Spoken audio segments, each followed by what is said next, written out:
Hello students, so let's start today's lecture. हमने previous session में elasticity of demand के काफी पॉइंट्स कवर किए थे, उसको एक फास्ट गो थ्रू करते हैं। इंट्रोडक्शन में सबसे पहले बताया जा रहा था कि बुराई की जा रही थी लॉ ऑफ डिमांड की। The law of demand shows that there is a inverse relationship between the price and the quantity demanded. वहां ये बताया गया था कि प्राइस एंड क्वांटिटी डिमांडेड में इनवर्स रिलेशनशिप है। इनवर्स रिलेशनशिप मतलब प्राइस इस डायरेक्शन में जाएगा तो डिमांड अपोजिट डायरेक्शन में जाएगा। ये तो ठीक हो गया inverse relationship.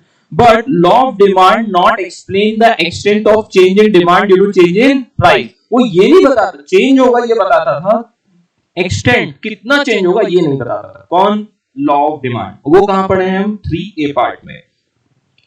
Law of demand fails to explain the quantitative relationship between the price and the quantity demanded. फिर प्रोफेसर अल्फा मार्शल ने बोला इतनी इज्जत मैंने कमाई है, थोड़ा सा और मैं रिसर्च करके आपको बताता हूं कि क्वांटिटेटिव रिलेशनशिप कैसे एस्टेब्लिश किया जाए।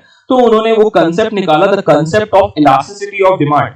The concept of elasticity of demand refers to a responsiveness of a quantity demanded to change in its price or any other factors. तो एक नहीं, मैं पढ़ा नहीं रहा हूं, रिवाइज करवा रहा हूं। Hope you all remember. So price and other factor जो भी है, प्राइस एक इंपॉर्टेंट फैक्टर और अदर फैक्टर्स कौन से हैं? टेट पिक्स पावर आवना। ओके, सो टोटल है टेट पिक्स पावना पूरा आवना जितना है, सबके ऊपर क्या निकाला जा सकता है? रिस्पॉन्सिवनेस, क्वांटिटेटिव चेंजेस आइडेंटिफाई किया जा सकता है। फिर हमने देखा उसके अंदर का फैक्टर अफेक्टिंग, ऐसे कौन कौन से फैक्टर है जो इलास्टिसिटी ऑफ डिमांड को अफेक्ट करते हैं। कौन कौन से फैक्टर्स हैं? मेमोरी टेक्निक मत देखो।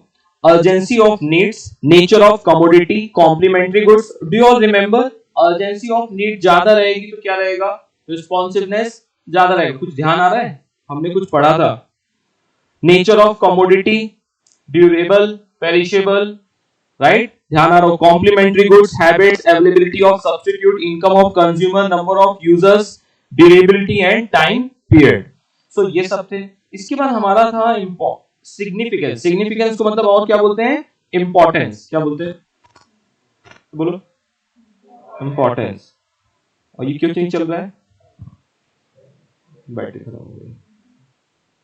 ठीक है, हमने ये देखा था। अभी मेन जो है वो यहां आ जाते हैं, elasticity of demand. Elasticity of demand मतलब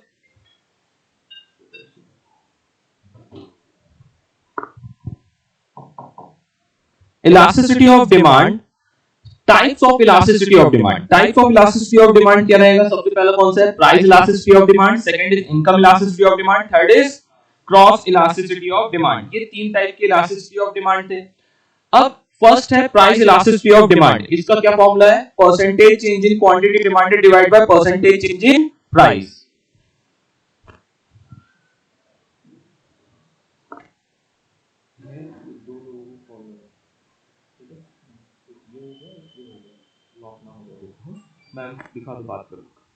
नेक्स्ट क्या है? Income elasticity of demand.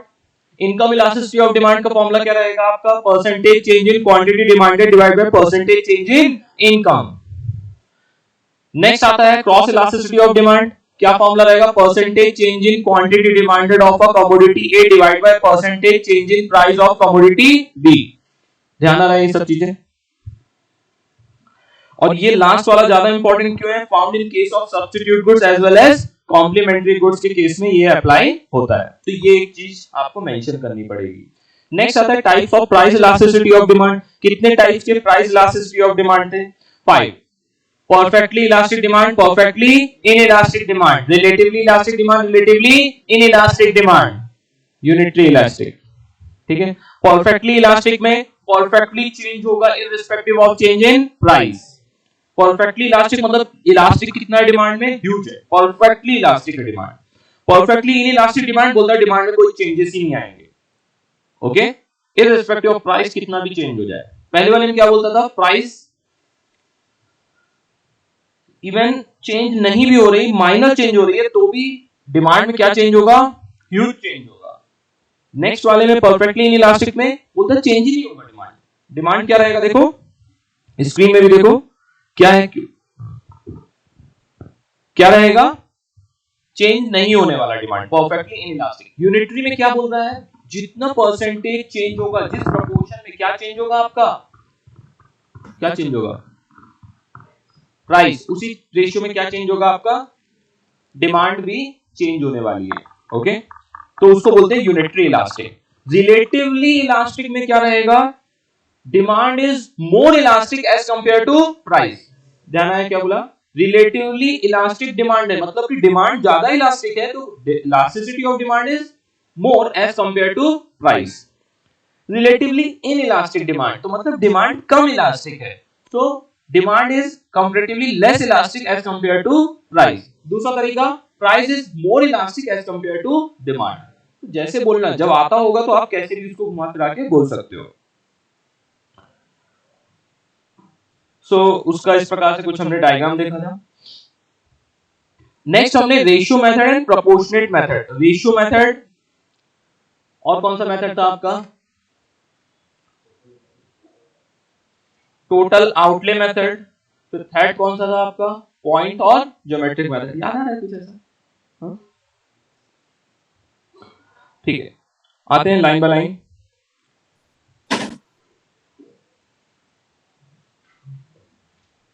सबसे पहले रेशियो मेथड। रेशियो मेथड वही था, प्रोफेसर अल्फा मार्शल ने according to this method elasticity demand measurable divided, तो वही जो आपने percentage change in quantity demanded divide by percentage change in price, तो उसी को पूरा एग्जांपल लेके उन्होंने पूरा ज्ञान दिया है, उसी को शॉर्टकट बनाया है। जितने मैंने फॉर्मूला ऑलरेडी सब बता दिए, वही चीज यहाँ पर लिखी हुई है। Hope you all remember. Okay, फिर हमारा नेक्स्ट आता है क्या, total expenditure method. Total expenditure method को अपन क्या बोलते हैं, टोटल आउटले मेथड भी बोलते हैं। अच्छा, ये परसेंटेज मेथड के नाम क्या है और क्या नाम है, अर्थमेटिक मेथड, और ध्यान नहीं आ रहा, एक नाम है क्या उसके, अनेक नाम है, मैं आपको बता देता हूं। ये देखो, एक बार देख लो, अच्छे से देख लो। Ratio method, arithmetic method, percentage method और प्रोपोर्शनेट मेथड, ये चार नाम से जाना जाता है। ओके, ध्यान रखना। नेक्स्ट आपका क्या है, टोटल एक्सपेंडिचर मेथड। तो total expenditure before and after the price change को कंपेयर किया जाता है, उसी को बोल देते हैं क्या, टोटल एक्सपेंडिचर मेथड।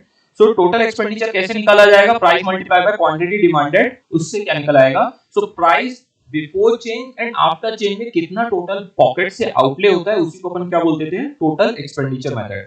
सबसे पहला होगा क्या, रिलेटिवली इलास्टिक डिमांड।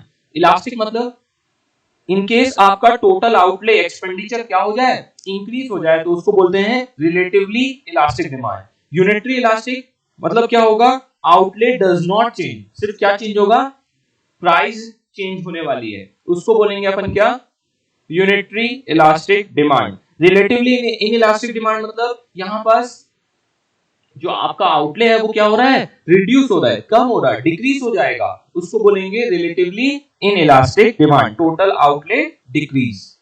और ED is less than 1, equal to 1, greater than 1, hope you all remember. और ये देखो टोटल आउटले लिखा हुआ है, दिख रहा है आपको, आपको ये शेड्यूल ध्यान रखना है। अब इस शेड्यूल के बारे में भी हमने बहुत अच्छे से डिस्कस किया था, होप यू ऑल रिमेंबर कि जब प्रोडक्ट ए की प्राइस जब 10 थी, तो उसका क्वांटिटी डिमांडेड 6 था, तो टोटल आउटले उस वक्त 60 था। फिर जब प्रोडक्ट ए की प्राइस इंक्रीज होके 20 हो गई है, तब उसकी क्वांटिटी डिमांडेड कितनी हो गई है, 5 हो गई है, उस वक्त टोटल आउटले 100 है। तो ऐसे केस में टोटल आउटले क्या हो रहा है, इंक्रीज हो रहा है, that's why it is relatively elastic demand. ऐसा ही कुछ हमने, ये मैंने लेमन लैंग्वेज में उस दिन इंग्लिश में भी बताया था, ध्यान आ रहा है। सेकंड का अपन देख लेते हैं एग्जांपल एक। In example B original price is ₹30। In example B या product B original price is 30 per unit, quantity demanded is unit 4, therefore the total expenditure is 100। कितना है, 120। When the price rise to 40, quantity demanded falls to unit 3, total outlay expenditure या incurred is 120. In this case, total outlay is same, equal to the original expenditure. Hence, in this example, elasticity of demand is unit 3. That is E is equal to 1. ठीक है, इसी तरह C का है। फिर हमने आए थे हम पॉइंट मेथड और ज्योमेट्रिक मेथड। पॉइंट मेथड और ज्योमेट्रिक मेथड क्या बोल रहा है, जो ये ऊपर के दो मेथड है ना, ये अरे तभी तो तुम मेथड हो वैसे।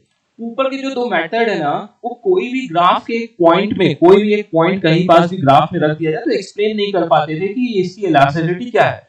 अरे वो वैसे भी एक है परसेंटेज और दूसरा क्या था, टोटल एक्सपेंडिचर। तो professor Marshall has developed another method to measure the elasticity of drum which is known as point method और geometric method. This the ratio method and total outlay method enable, क्या बोल रहा है, method enable to measure elasticity of demand at a given point on a demand curve. कोई भी एक demand curve दिया हो, चाहे वो लीनियर डिमांड कर्व हो चाहे नॉन लीनियर डिमांड कर्व हो, उसमें ऊपर के दोनों मेथड एक्सप्लेन नहीं कर पाते। तुम क्या कर पाते हो ये बताओ। चलो, at any point on the demand curve, कोई भी पॉइंट रख दिया जाए डिमांड कर्व पे, तब भी हम क्या निकाल सकते हैं, इलास्टिसिटी ऑफ डिमांड, कि वो इलास्टिसिटी रिलेटिवली इलास्टिक है, रिलेटिवली इनइलास्टिक है, यूनिटरी है कि, समझ लो ना। हाँ हाँ। और यहाँ पर हमने एक मेमोरी टेक्निक याद की थी। क्या थी मेमोरी टेक्निक? लू, that is lower segment divided by upper segment. ध्यान रखना, नहीं तो आप अपर लोअर मत कर देना। ओके, तो lower segment of a demand curve below a given point and upper segment of a demand curve above a given point. So इस टाइप से कुछ रहता है। डिमांड कर्व में भी आइदर लीनियर और non linear. Linear demand curve को क्या बोलते हैं अपन? Straight line. And non linear demand curve को क्या रहेगी? कर्व लाइन रहेगी। Okay, so non-linear when the demand curve is non-linear, that is convex to origin. अब we extended, हाँ यहाँ पर बस क्या है, एक और इम्पोर्टेंट स्ट्रेट लाइन के बाद ये एक मेंशन करना जरूरी रहेगा। we extended the demand curve to meet the x-axis, y-axis at A and x-axis at B। जो भी रहेगा आपका डिमांड कर्व है, so जो भी आप A and B लिख रहे हो, तो extend to A to meet the y-axis and extend up to B to meet the x-axis। तो वो अकॉर्डिंगली आप कहां पास A B लिख रहे हो, अकॉर्डिंगली आप मेंशन करेंगे आप। Okay, the price elasticity of demand at x-axis is 0 and y-axis is infinite। तो यहाँ x-axis में आपका 0 है और ये infinite है। मैंने सब समझा दिया था। एक बार सिर्फ मेमोरी टेक्निक जो मैंने बताई है वो क्या थी इसकी याद रखने की, कोई बताएगा? जो infinite greater than 1, equal to 1, less than 1 and 0, ऐसे 5 पॉइंट आने वाले हैं। ध्यान आ रहा है? Infinite, greater than 1, equal to 1, less than 1 and equal to 0। इन सब का लॉजिक हमने देखा हुआ है। अब कोई भी पॉइंट P2 है, तो P2 में भी मैंने आपको एक्सप्लेन किया है, इसका अपन लोअर लू कैसे निकालेंगे, lower segment divide by upper segment. तो P2 टू B क्या है आपका? P2 to B is a lower segment, P2 to A is upper segment. So इसका हमने ये भी देखा था। अब यही चीज लिखा है P2 to B divided by P2 to A। अब lower segment divide by upper segment, lower segment के 2 सेंटीमीटर के हैं, तो कितना हो गया लोअर सेगमेंट? 6 डिवाइडेड बाय 2, तो ये कितना आ रहा है? 3। That is elasticity of demand is greater than 1। समझ में आ रहा है क्या? इसलिए क्या आ रहा है? ग्रेटर देन 1 आ रहा है। किस पॉइंट में? Elasticity of demand at point P2, हमने ये निकाला था। इसी तरह आप P1 में निकाल सकते हैं, P में निकाल सकते हैं, जिसमें आप चाहें उसमें निकाल सकते हैं। तो आपको क्या आ जाएगा? इलास्टिक। एटलीस्ट आपको 3 इस तरह निकालने हैं, depend upon the number of marks in your exam. Marks ज्यादा है सबके निकाल देंगे। अरे आंसर बड़ा करना है ना, और टाइम भी ध्यान रखना, जज्बाती मत हो जाना। जो आता है ना फिर आप बहक जाते हो, पता है आपको भी, पता है ना। फिर लिखना चालू करो तो अरे उसमें 100 मार्क्स नहीं मिल जाएंगे ना आपको, 80 मार्क्स का पेपर है। और मैंने पहले भी बताया कुछ पेपर्स आ चुके हैं, हमने 100 मार्क्स थे तो भी हमने उनके पेपर्स मंगाए थे, और उनका प्रेजेंटेशन कैसा है, क्यों उनको 100 आउट ऑफ 100 आए हैं थ्योरी सब्जेक्ट में भी, आप देखोगे तो आपका दिल खुश हो जाएगा। The way they have written, आपको लगेगा घर में बैठ के लिखा है, इतने आराम से, इतनी ब्यूटीफुली लिखा गया है। ठीक है, सो कंटेंट में भी दम है। यहाँ तो सर डिफरेंस बिटवीन है 2 मार्क्स का है, 2 पॉइंट लिखा तो चलेगा क्या? ऐसा ही चलता है ना। पूरा फुल पेज बंदी ने लिखा है, अमेजिंग अमेजिंग, कोई कट नहीं है पेपर में, एक ऐसा कट तक नहीं गया ठीक से, इतना सटीक लिखा है। मिलेंगे मिलेंगे, क्योंकि थ्योरी में आप भी, मेरे जगह मैं कह रहा हूँ, जो एग्जामिनर ने चेक किया, आप भी बैठोगे ना, खुद का पेपर लेके बैठोगे, आप कुछ ना कुछ मार्क्स कट कर दोगे खुद के भी, राइट? थ्योरी है, हाफ मार्क्स तो कहीं ना कहीं कट ही कर दोगे। ओके, बट अमेजिंग रहते हैं कुछ गॉड गिफ्टेड। बोल सकते हैं, लेकिन उसको गॉड गिफ्टेड भी नहीं बोल सकते। रीजन एक ही है, बाकी सब्जेक्ट में भी तो उसी ने लिखा है। सो एक्सट्रीमली नहीं, हाँ सब 90 प्लस है काफी, लेकिन 100 नहीं है। ओके, नो प्रॉब्लम रहता है। एग्जामिनर को आंसर शीट लेकिन बहुत लवली है, मैं मैम से बोलता हूँ कि आपको फॉरवर्ड करे, लेकिन उसमें थोड़ा वाटर मार्क वगैरह डालना है ना, नहीं तो पता चला कल से दूसरी क्लास वाला बोल दिया मेरी आंसर शीट है तो उसमें एटलीस्ट थोड़ा सा एडिट करके भेज देंगे आपको। एडिट मतलब वाटर मार्क डाल के सेंड कर देंगे, so that you can also feel कि समझ में आया आपको कि एक्चुअली कैसे लिखना चाहिए। पूछते रहते हैं ना सर थ्योरी सब्जेक्ट है कैसे लिखे, ओके यही स्टूडेंट। लेकिन नो डाउट हमको पहले लग रहा था रिजल्ट बहुत अच्छा आया है, और जिसको देखो पूरे बैच में आप लोग को तो सब हो चुका है, जिसको देखो थ्योरी में 90 प्लस थे, थ्योरी को जितना इग्नोर किया जा रहा था। और जो लोग ने क्लासेस नहीं लगाई, मे भी काफी स्टूडेंट रहते हैं जो हमारे ही क्लास में रहते हैं या कहीं बाहर से क्लासेस नहीं लगाई थी, और थ्योरी में देखो स्टूडेंट को ऑलरेडी एक्सपेक्ट करता है अरे यार 80-85 तक आ जाए तो ठीक है, राइट। और जब आपने 80-85 की उम्मीद की तो कितना आना चाहिए बताओ, 70 आसपास आ जाएगा, और नेचुरल है, ठीक है। सो लकी हो आप लोग को भी समझ में आ रहा है कि जितना कॉन्फिडेंस यहाँ से बिल्ड हो रहा है खुद के पढ़ने से, 11th में भी आपने पढ़ा है, हाँ हाँ, तो कॉन्फिडेंस का लेवल आपको क्या रहता है आपको भी पता चलता है। क्लासेस भी लगाई होंगी मे बी, लेकिन डिफरेंस होता है क्वालिटी में। ओके सो रहता है, अब हमको चल गया है तो आ रहे हैं, जब तक मार्क्स तो ले लो। ओके सो रही बात बुक्स की, बुक्स रेफर करना जरूरी है, मैं अभी भी बोलूंगा। कभी भी किसी चीज को नेगेटिव से नहीं देखने का।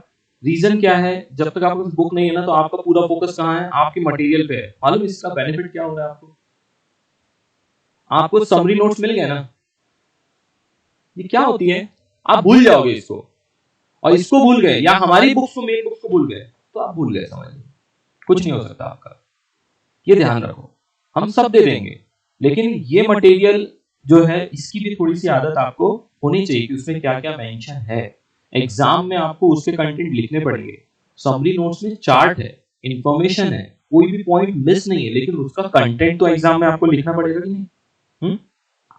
तो कैसे आंसर को एक्सटेंड किया जाता है वो देखो। जैसे उसने बात किया है at point P, point elasticity is measured as point P, ED at point P, PB divide by PA. आपको समझ में नहीं आ रहा है,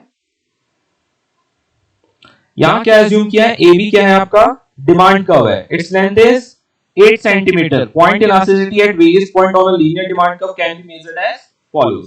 आप कुछ लोग बोलेंगे सर इसका पॉइंट मेजर किया जा सकता है क्या आपस, हाँ किया जा सकता है, चलिए देखा जाए तो समझ में आ रहा है, क्योंकि आप निकाल सकते हो एग्जैक्टली पॉइंट क्या है, क्योंकि any point on a demand curve आप यहां का निकाल सकते हो, हाँ निकाल सकते हैं, यहां का निकाल सकते हो क्या, हाँ निकाल सकते हैं। समझ में आ रहा है क्या, क्यों निकाल सकते हैं बताओ। वैसे एग्जाम में ये सब नहीं पूछने वाला है, लेकिन हमारे डेफिनेशन में लिखा था ना any point on a demand curve we can determine, so आप अकॉर्डिंगली उसका सेंटीमीटर मेजर कर लोगे, और अकॉर्डिंगली उसको जब फॉर्मूला में रखोगे तो आपका आइदर क्या आएगा answer, greater than 1, less than 1, equal to 1, 0, infinite, जो आएगा तो वैसे हो जाएगा। बहुत बार होगा 1.00001 आएगा तो भी इसको क्या बोला जाएगा, ग्रेटर देन 1। बहुत बार 99.99 लेस देन 1। तो कोई भी पॉइंट हो हम उसका क्या कर सकते हैं, इलास्टिसिटी आइडेंटिफाई कर सकते हैं। तो अल्फ्रेड मार्शल ने किया है काम वैसा। ओके तो हम किसी भी चीज की क्या निकाल सकते हैं, क्वांटिटी अमाउंट में हम कितनी इलास्टिसिटी वो आइडेंटिफाई कर सकते हैं।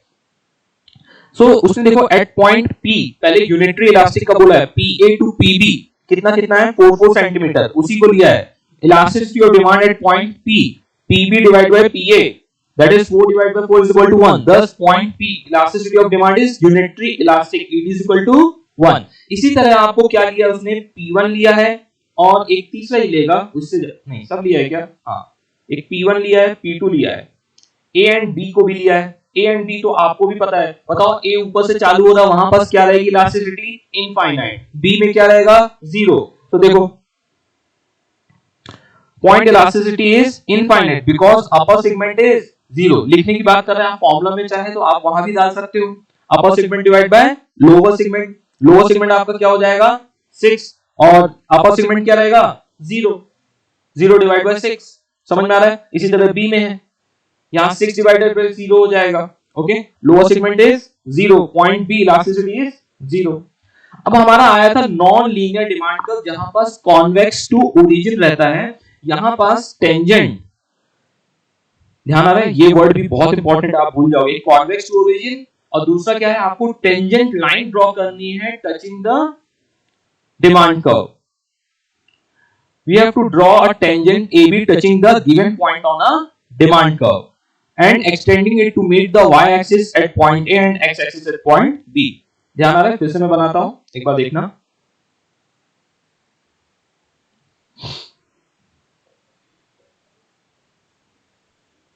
किसको किसको ध्यान आ रहा है ये डायग्राम?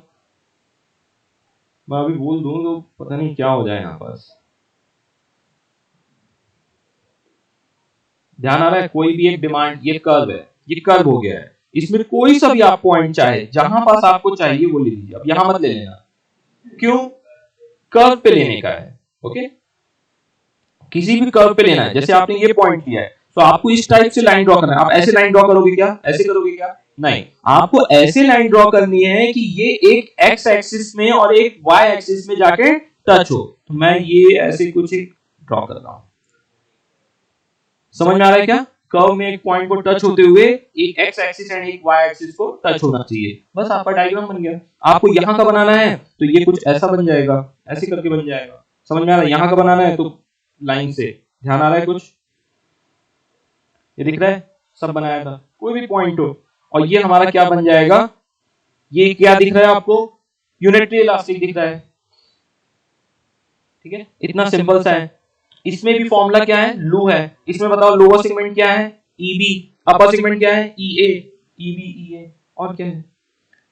देखो, EB, if EB is equal to EA, तब क्या होगा?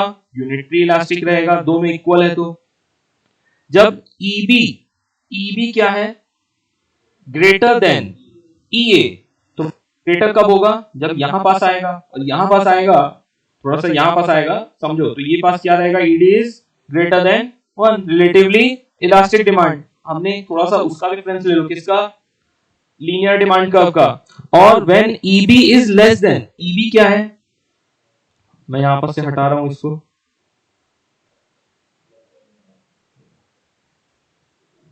हट जा भाई, हाँ, कहां गया, कहां गया? EB is less then, EB जो है वो कम है। कम होगा कब? जब ये अप्रोक्सीमेटली यहां तक आएगा पॉइंट। ओके, और वो जब डायग्राम ड्रॉ करोगे ना, जब इसको लेंथ ऐसे ज्वाइन करोगे, मैं ऐसे करने की कोशिश करता हूं, देखो, जाने दो, कुछ ज्यादा ही कर्व है स्टिल।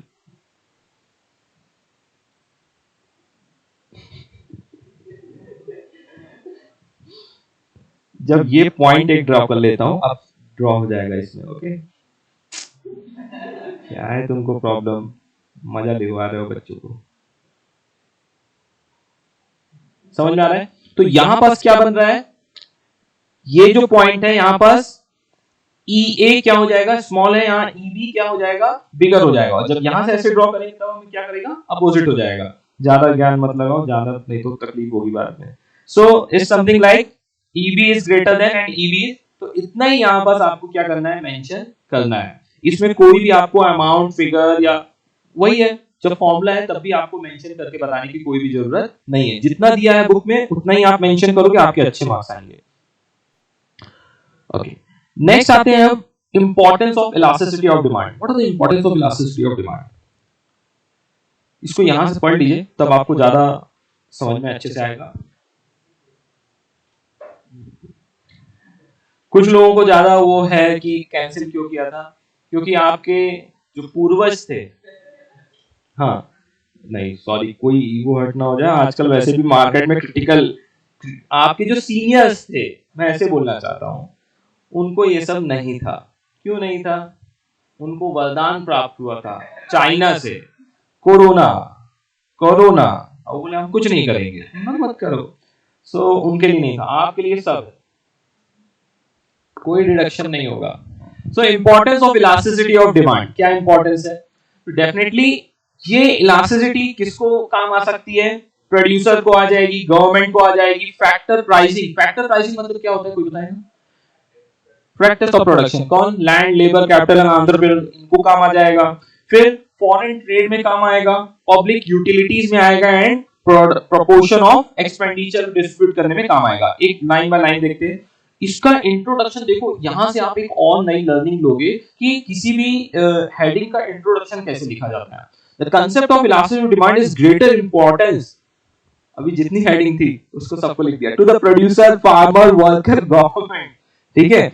एंड लॉर्ड ने क्या बोला, consider this concept to be the most important contribution of Alfred Marshall. उन्होंने बोला ये जो जैसे अभी चल रहा है, पॉलिटिकल बैकग्राउंड में नहीं जाना चाहता, उन्होंने बहुत अच्छा काम किया है। Significance of the concept become clear the following application.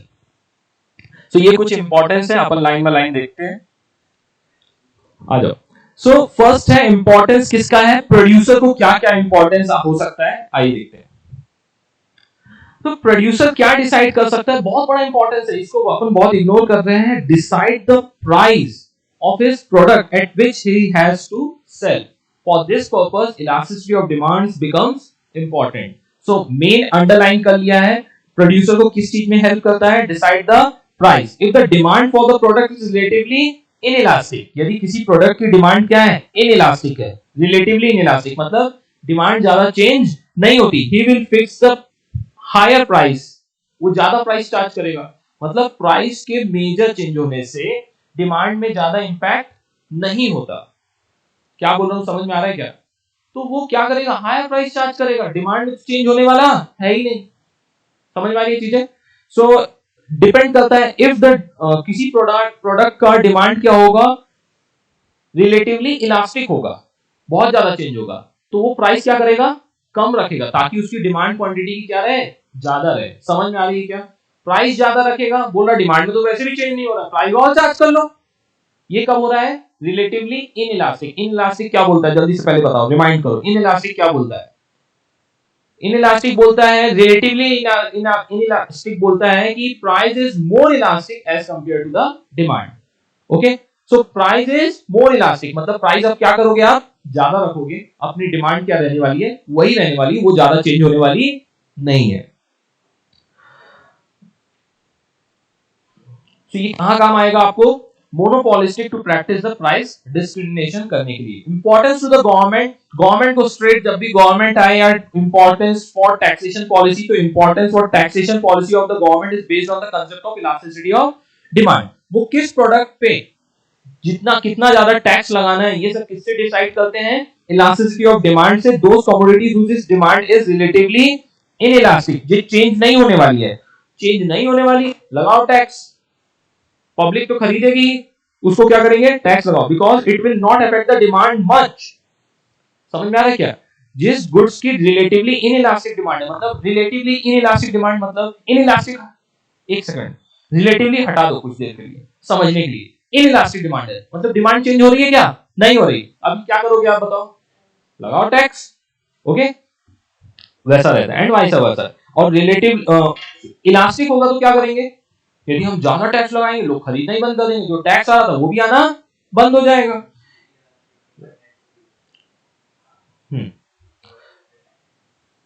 क्या बोल रहे हो? हाँ, परफेक्ट, टैक्स लगाते हैं तो हर प्रोडक्ट में लग ही रहा है टैक्स। ओके, तो आपको क्या लग रहा था, पेट्रोल से लेके चाहे आपके रोज के आप पार्ले जी की बिस्किट भी खाते हो, या कि जो आप फूड ग्रेन्स वगैरह कंज्यूम करते हो, हर चीज में क्या लग रहा है, टैक्स तो लग ही रहा है।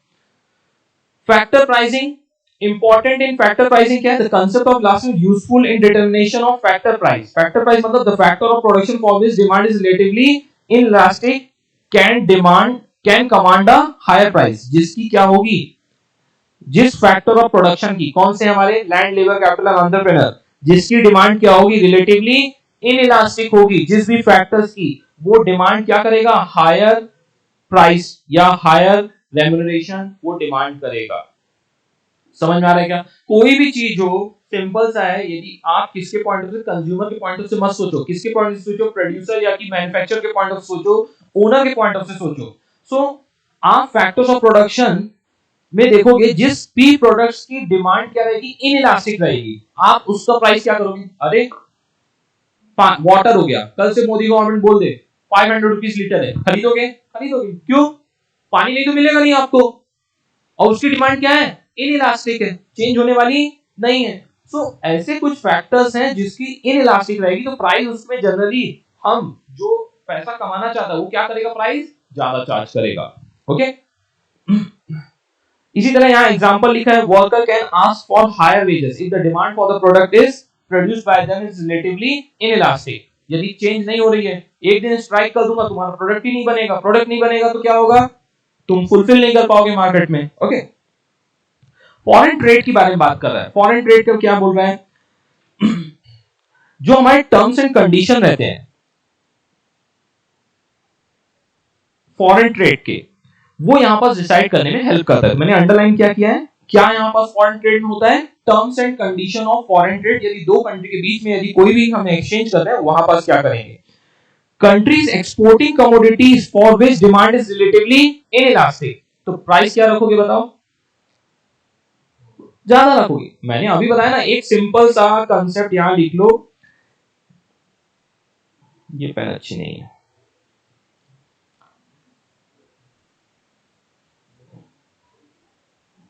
सभी पॉइंट के लिए रिलेटिवली इन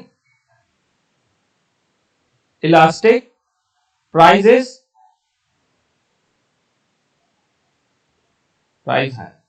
सिंपल सा कंसेप्ट है, सभी में यही बोल रहा है।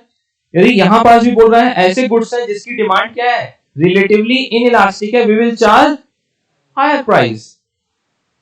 सो ओपीएम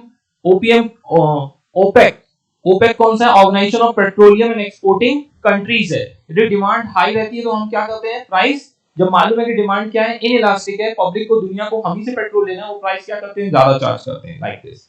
और सेम केस होगा जिस केस में हम इंपोर्ट कर रहे हैं, एक्सपोर्ट कर रहे हैं, उस केस में अकॉर्डिंगली वो हम डिसाइड करते हैं। लास्ट सेकंड आता है public utilities. Public utilities like railway, which have inelastic demand, government can either subsidize or nationalize them to avoid the consumer exploitation. So accordingly ये decision कौन ले सकती है, गवर्नमेंट ले सकती है कि उसको सब्सिडाइज करना है, मतलब और कम रेट में देना है, कि उसको नेशनलाइज करेंगे या कि उसको हम कैसे कंज्यूमर एक्सप्लॉयटेशन को अवॉइड करने के लिए वो अपनी प्राइसिंग वगैरह अकॉर्डिंगली डिसाइड कर सकते हैं। नेक्स्ट आता है प्रोपोर्शन ऑफ एक्सपेंडिचर, ये भी एक इंपॉर्टेंट है। अब if the proportion of expenditure in a person income is small, क्या रहेगी, इनकम स्मॉल रहेगी, demand for the product relatively inelastic रहेगी। क्या बोल रहे हैं, आराम से देखते हैं। For example newspaper, if the proportion of expenditure is large then the demand for the product is relatively elastic। आराम से इसको देखो, ये एक्सपेंडिचर को पहले देखो किस पॉइंट ऑफ से, खर्चे, एक्सपेंस के पॉइंट ऑफ से आप पहले ऑब्जर्व करना स्टार्ट करो। If a proportion of expenditure in a person's income is small, यदि आपका क्या रहेगा, पर्सन की इनकम में बहुत स्मॉल सा पोर्शन है, proportion of expenditure in a person's income is small, एक इंसान के ऊपर जो खर्चा आ रहा है वो क्या है, बहुत कम है, तो for the product is relatively inelastic, उसको क्या रहेगा, कोई फर्क नहीं पड़ेगा, इग्नोर कर देगा और वो प्रोडक्ट को कंज्यूम करता रहेगा। जैसे आपके घर में न्यूज़पेपर आता है, कोई नहीं पढ़ता, न्यूज़पेपर आता है, रखा रहता है कचरा बांधने के लिए, इधर उधर कुछ ना कुछ करने के लिए आप यूज कर लेते हो, कोई पढ़ता है क्या, नहीं, थोड़ा इधर उधर देख लिया, बात अलग है। अरे मैं बात कर रहा हूँ एक दिन पढ़ने की नहीं, 30 डेज जब पूरे मंथ में आता है तब आप कितने दिन पढ़ते हो, मैक्सिमम तो पैक का पैक पीस कहां चला जाता है, वेस्ट में। लेकिन आप बंद क्यों नहीं कर रहे हो उसको, कोई बताएगा बंद क्यों नहीं करते हो न्यूज़पेपर को जब कोई नहीं पढ़ता। बहुत ही स्मॉल सा पोर्शन आपके इनकम में इंपैक्ट करता है, बोलते हैं क्या 30 रुपीज पे तो लगता है, हार्डली 40 रुपीज तो लगता है, 80 रुपीज तो लगता है पूरे मंथ में, कहां नहीं जाते, चलो आने दो, इसी बहाने न्यूज़ पता चलती रहेगी। Got my point. तो वो बोल रहा है if a portion of expenditure in a person's income, एक पर्सन की इनकम में पोर्शन ऑफ इनकम में क्या पड़ रहा है, स्मॉल एक्सपेंडिचर पड़ रहा है, उसके लिए क्या रहेगा, रिलेटिवली इनइलास्टिक, उसके डिमांड में चेंज होने वाला नहीं है। और कुछ चीजें ऐसी होती हैं कि आप मेजर इनकम में इंपैक्ट पड़े तो क्या करोगे आप, यदि कल से न्यूज़पेपर या मिल्क का एग्जांपल लेते हैं, एक्सपेंसिव आता है, आप घर में आप कोई नहीं है, डेली आप 2 लीटर्स लेते थे, अब घर में कोई नहीं है, तो आप क्या करते हो, हम आउट ऑफ स्टेशन जा रहे हैं, ध्यान से मिल्क वाले को बताना कि नेक्स्ट 3 डेज मिल्क नहीं देना, न्यूज़पेपर में बोलते नहीं देना, समझ में आ रहा है क्या फर्क? सो मिल्क का डिमांड क्या हुआ बताओ? इलास्टिक हो गया, यहाँ पास रिलेटिवली इलास्टिक हो गया, क्योंकि major portion of your income is involved in the expenditure. आप समझ में आ रहा है? proportion of expenditure, ठीक है? So this way we have completed this chapter. So that's it for today. See you all in the next lecture. Take care. Bye bye.